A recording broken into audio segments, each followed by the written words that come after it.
সন্ধ্যের আলো আঁধারিতে ২৪শে মে ২০০১ মিয়ানমারের সীমান্ত শহর মুংরুর পথে নেমে আমার নাক, চোখ, কান ও হৃদয় অচেনা আবেগে উপচে পড়ল। মুংরু আমাদের টেকনাফের ওপারে, মাঝখানে নাফ নদী। মুংরু বার্মার পশ্চিম সীমান্তের শহর। ব্রিটিশ যুগের বহু আগে থেকেই চট্টগ্রামের সঙ্গে তার যোগাযোগ, কখনো ছিন্ন, কখনো নিরবিচ্ছিন্ন। পাদ্রি মেস্ট্রো সেবাস্টিন মানরিক সপ্তদশ শতাব্দের প্রথমার্ধে এই পথে আসেন। তারও ১০০ বছর আগে পর্তুগিজরা চট্টগ্রামে বসতি স্থাপন করেন। তারা নিজেদের বসতির জায়গাকে ব্যান্ডেল বলতো। চট্টগ্রামে এখনও ব্যান্ডেল রোড তাদের স্মৃতি বহন করছে।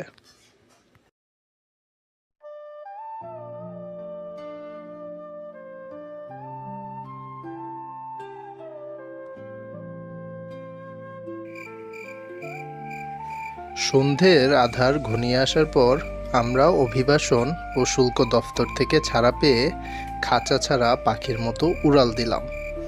এই পথে আসতে পেরে খুশি হয়েছি। পথে আরাকান পড়বে। আরাকান রাজ্যের ধ্বংসপ্রাপ্ত প্রাচীন রাজধানী ম্রাওকু দেখতে পাব। একসময় আরাকান বার্মা থেকে আলাদা স্বাধীন রাজ্য ছিল।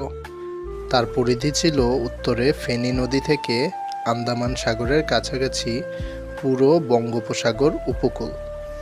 সেখানে এসে পড়েছি এখন। আরাকান রাজ্যের রাজসভায় দৌলত কাজী আলাউল সাহিত্য চর্চা করেছেন। ছোটবেলা থেকেই চট্টগ্রামের পাশে অপরূপ মিয়ানমারের কথা শুনে এসেছি রূপকথার গল্পের মতো। আজ তা বাস্তবে ভেসে উঠল সন্ধ্যের আলো ছায়ায়। অন্ধকার প্রায় গাঢ় হয়ে এসেছে। আকাশে মেঘের কোলে শুক্লপক্ষের চাঁদ। আমার হাতে ও কাঁধে ঝোলাঝুলি। শুল্ক অফিসের চৌহদ্দি পেরিয়ে ৫০ কদম না যেতেই বাঁদিকে বড় বড় রেস্তোরাঁ, প্রায় জনমানবহীন। ডান দিকে মোড় ঘুরতেই এক মিয়ানমার কুমারী পানীয়ের পসরা নিয়ে বসেছে। একেবারেই ঝুপড়ি দোকান। কুমারীর দোকানের পাশেই আরেকটি সেরকম দোকান। তারপর সামনে শুরু হয়েছে বাড়িঘর ও দোকান। পথে নেমে পড়েছে তরুণ তরুণী, মেয়ে পুরুষ। পথে পথে মিয়ানমারের রঙ্গিলা যুবতী তরুণীরা, কলহাস্যে মুখর। বাড়ির সামনে দোকানের বাইরে দাঁড়িয়ে আছে কেউ কেউ, যুবক, যুবতী, প্রৌঢ়, বৃদ্ধ। মিয়ানমারের সবাই লুঙ্গি পরে। মেয়েদের পরনে লুঙ্গি ও ঝলমলে ব্লাউজ জাতীয় জামা বা গেঞ্জি। চুলে ফুলগোজা, চিরুনি ও রিবন ফিতে। পাশ দিয়ে একটা পাইক্কা চলে যাচ্ছে, ৩ চাকার রিক্সা। যেমন মোটর বাইকের পাশে আরেকটি চাকা লাগিয়ে ক্যারিয়ারের বউ বাচ্চা বসতে পারে, এও প্রায় তেমনই। সারা মিয়ানমারে আমাদের রিক্সার বদলে পাইক্কা। স্থানীয় মুসলমানরা এর একচেটিয়া চালক। মুংরুর ব্যবসাও প্রায় ওদের দখলে, আর হিন্দুরাও আছে। ইউনাইটেড হোটেলে পৌঁছালাম, কিন্তু জায়গা হলো না। আগে ভাগে যারা গেছে তারা জায়গা দখল করে নিয়েছে। প্রায় অনাথের মতো বোচকা বুচকি নিয়ে নতুন হোটেলের উদ্দেশ্যে চললাম। আমরা খুঁজে পেতে যে হোটেল পেলাম তার অবস্থা শোচনীয় বললে কম বলা হয়। বেড়ার ঘরের দোতলার মাঝ বারান্দায় বসেই টের পেলাম এটা ৪র্থ শ্রেণীর হোটেল হতেও পারে। কাঠের মেঝে, কাঠের যেমন তেমন দেয়াল। বিছানায় গিয়ে পরখ করে দেখি উঁচু নিচু চষা জমির মতো তোষক। মশারিতে বিচিত্র ও বিপরীতধর্মী নানারকম উৎকট দুর্গন্ধ।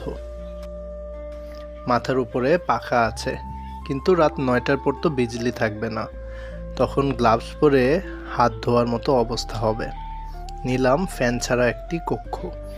পরে মনে পড়ল ফ্যান থাকলেই বা কি, আমার রাতে তো ফ্যান সহ্য হয় না, বাতিও থাকবে না রাতে। মাঝবয়সী সুন্দরী এক রমণী আমাদের প্রায় টেনে নিয়ে যেতে বাকি তার রয়্যাল রেস্তোরাঁয় রাতের খাওয়ার জন্য। ইউনাইটেড হোটেলে যারা উঠেছে তারা নাকি ওদিকে এক মুসলিম রেস্তোরাঁয় খেয়ে নিচ্ছে। রয়্যাল রেস্তোরাঁ মন্দ নয়, সুন্দর ঝকঝকে টেবিল টুল, বাসনকুসন ভদ্র। ভাতের দোকান বলেই উঁচু টেবিল ও প্লাস্টিকের টুল, সম্ভবত চীন থেকে আমদানি ওই টুল। সাধারণ বর্মী রেস্তোরাঁয় নিচু টেবিল ও টুল থাকে। রেস্তোরাঁর রাখাইন মালিকিনের বয়স প্রথমে বুঝতে পারিনি। বলে কি, ওর বড় ছেলে কলেজে পড়ে, কক্সবাজার ও পটুয়াখালীতে রাখাইন আছে।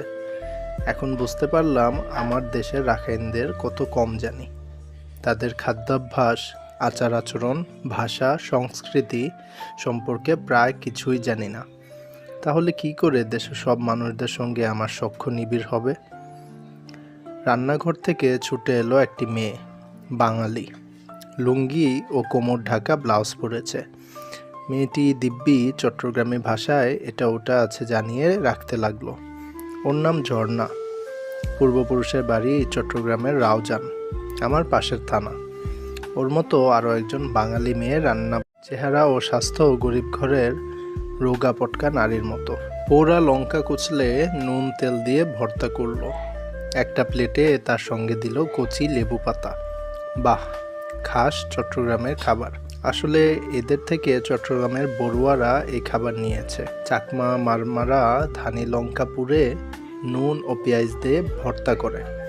পোড়া বা সেদ্ধ ধানি লঙ্কা কুইজ্জায় বা মাটির হামানদিস্তায় পিষে নেয়। একটা রাত কেটে গেল অক্ষেত বা কুসিমে। দ্বিতীয় দিন মহাথেরোর সঙ্গে মংরুর প্রধান সড়ক ধরে চলেছি। বাজার, দুপাশে বাড়ি, বাড়ির নিচে দোকান। ভেতরে বাড়িগুলো সেগুন কাঠের থাম বা পাকা থামের ওপর। গত রাতে বৃষ্টি হয়েছিল, ভেজা পথ। গাছপালার পাতা চকচক করছে ধাতব নতুন টাকার মতো। বৃষ্টি শিরীষ, আম, কাঁঠাল, কৃষ্ণচূড়া সবই আমাদের মতো। পদাউকের পাতা লকলক করছে। পদাউকের সোনা রং ফুল ফোটার এটিই সময়। মিয়ানমারে ওদের নাম সেন্না। মংরুর কিছু গাছ ব্রিটিশ আমলের, ওদের বয়স শতাব্দী বা তারও বেশি। বৃষ্টি শিরীষ, তেঁতুল এবং একটু কম বয়সী নারকেল গাছ আছে, কাঠগোলাপ ও সোনালু। নারকেল সর্বত্র। বাড়ির সামনে নারকেল গাছটির গোড়ার দিকে মাথা সমান উঁচুতে অর্কিড হয়েছে, তাতে রঙিন ও সাদা ফুল। পাইক্কায় বোরকা পরা মহিলা, তার উপর মাথায় ছাতা। ছবি তুলতে যেতেই ছাতা দিয়ে আড়াল তুলে দিল। হাঁটতে হাঁটতে শহরের পূর্ব দিকে শেউইজার সেতু পার হয়ে গেলাম। নদীর নাম সুধার ডিয়ার। এপারে মংরু, ওপারে সুধার পাড়া, মুসলিম গ্রাম। সেতুর কাছেই ৫-৭ জন মাছ নিয়ে বসেছে, তরি তরকারি নিয়ে বসেছে কয়েকজন। গ্রামের ছোট্ট বাজার, ৫-৬টা বেড়ার দোকান। বুড়ো আঙুলের সমান চিংড়ির কিলো ৪ থেকে ৫০০ চায়। আমাদের তুলনায় পানির দাম টাকার হিসেবে ৪০ থেকে ৫০ টাকার মধ্যে। নদীর উজান দিকে বিলে দেখা যাচ্ছে চিংড়ির ঘের। অঢেল মাছ পাওয়া যায় ওখানে।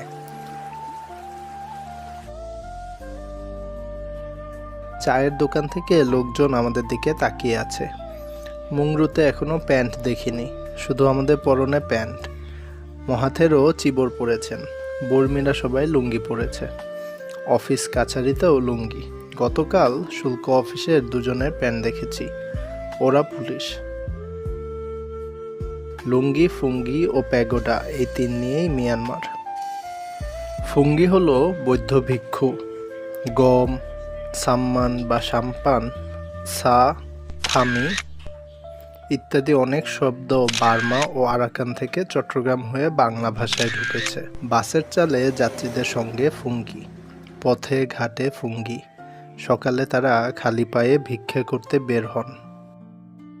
ভিক্ষে ছাড়া ভিক্ষু বা ফুঙ্গিদের চলবে না, ভিক্ষাই তাদের জীবিকা। ভিক্ষুদের পরিধেয় চিবর সেলাইবিহীন লুঙ্গির মতো, গায়ে আলাদা অন্য এক টুকরো চিবর থাকে। হাত কাটা ও এক কাঁধ কাটা একটা গেঞ্জি থাকে। কোমরে বেল্ট জাতীয় অর্থাৎ সেলাই করা কাপড়ের কোমর বন্ধনী থাকে। এসব মিলে ত্রিচিবর। আর হাতে থাকে সাবাইক বা ভিক্ষাপাত্র। আদিতে এটি কাঠ বা লোহার হতো, এখন লাক্ষা দিয়ে তৈরি হয়।